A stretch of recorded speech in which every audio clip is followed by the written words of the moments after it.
When we picture the first American colonies, we usually think of pilgrims in those black hats, right? Or maybe some gentlemen in powdered wigs. But the real story is so much more complex, and honestly, way more divided than that. So let's dive into this and really explore how the 13 colonies weren't one big happy family in the making, but actually three very distinct worlds, each with its own DNA. This quote from William Penn, it just captures this huge revolutionary idea that pushed thousands of people to cross a dangerous ocean, the freedom to believe whatever you wanted to believe. And that idea, it's absolutely central to the whole American story.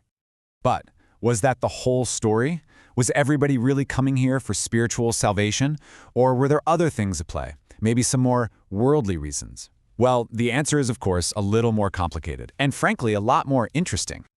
Okay, so here's the most important thing to get your head around. There wasn't just one colonial America. Nope, there were three incredibly different societies growing up along the Atlantic coast, each one shaped by totally different goals, different climates, and different kinds of people. Understanding these three worlds, the South, New England, and the Middle Colonies, that's the key to figuring out where America really came from. Before we jump into the different regions, here's a super quick rundown of how they were even set up. See, every colony needed a charter, basically permission, from the king. Some were corporate charters, run like a business by a company. Others were royal, which meant the king was in charge directly. And then you had proprietary colonies, which were basically gifts to individuals the king owed money or a favor to. This stuff might seem a little dry, but it really shaped who was in charge from day one. All right, let's start down in the South. This is where the first permanent English colony was founded, and it wasn't for God, it was for gold. This whole region's story is one of high-risk, high-reward business. And this comparison just says it all, doesn't it? In 1607, you get Jamestown. It's a business venture, plain and simple. It's funded by a company and populated by so-called gentlemen and adventurers who, frankly, were more interested in finding gold than in planting crops. Then, you fast forward 13 years to Plymouth. It's founded by families, entire families, who were just looking for a place to practice their faith without being hassled. Two founding moments, two completely different worlds. And those early years in the South, they were just brutal. Jamestown was built in a literal swamp, so disease, dysentery, malaria ran rampant. Get this, by 1624, more than 5,000 settlers had come to Jamestown. And between all the conflict and disease, only 1,300 were still alive. The search for profit had an incredibly high human cost. So what finally turned things around for them? A plant. Seriously, John Rolfe introduced a new kind of tobacco that Europeans went crazy for. This cash crop basically saved Virginia. But to grow it, they needed workers, so they came up with the headright system, which gave 50 acres of land to anyone who paid to bring a settler over. At first, this meant a lot of poor, white, indentured servants, but over time, that system gave way to the horrific permanent institution of African slavery, which then fueled the massive plantation economies in the Carolinas and Georgia. Okay, now let's head hundreds of miles north. A completely different world was taking shape there. This one was founded on a powerful idea, creating a perfect religious society, what they called a city on a hill, that would be a shining example for the rest of the world to follow. And you can see from this timeline that colonization wasn't just one big event. It was this slow, drawn-out process that took over a century. You see that big gap between Jamestown in 1607 and the Puritans really showing up in force in 1630. And then, new colonies just start spinning off as more people arrived and, well, as arguments broke out.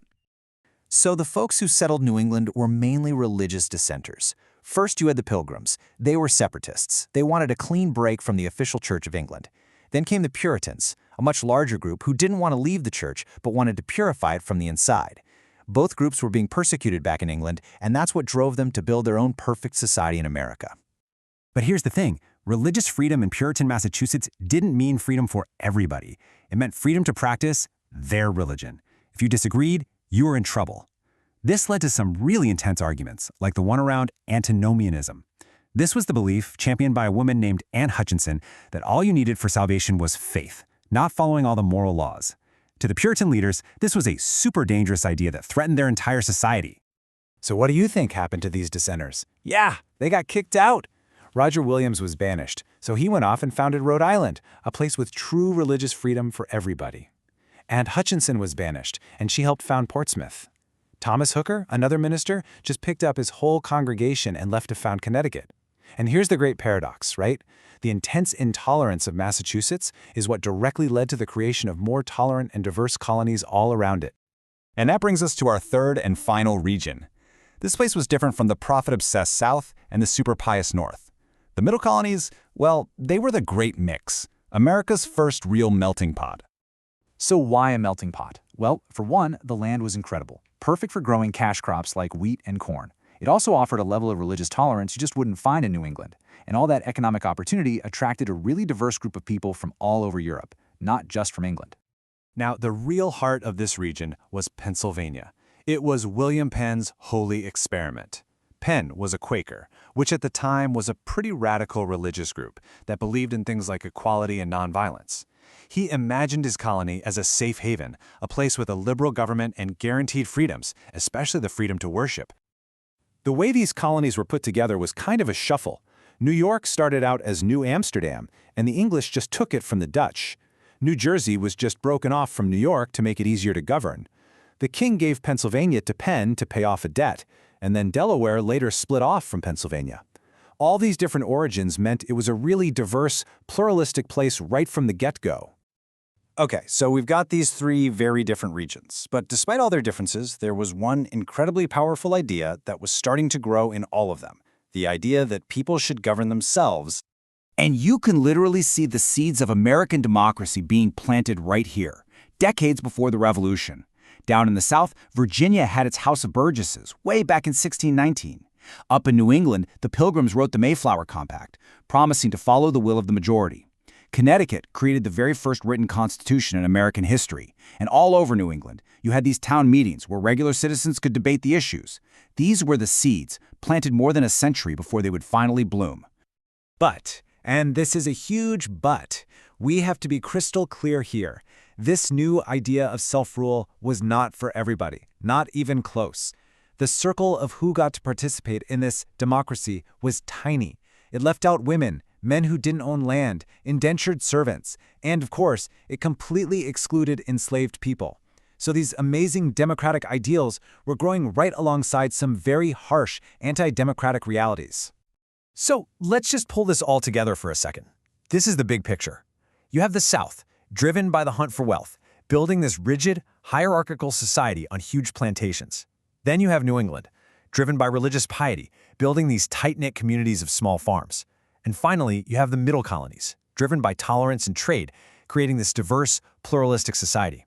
3 regions, 3 different motivations, 3 totally separate worlds. And that really leaves us with one big final question. Profit, piety, and pluralism. The drive for wealth, the search for moral and religious principle, and the messy challenge of building a society with all kinds of different people. Just think about it for a minute. How do these 3 competing and sometimes conflicting motivations from colonial times still define the arguments, the debates, and the very identity of America today?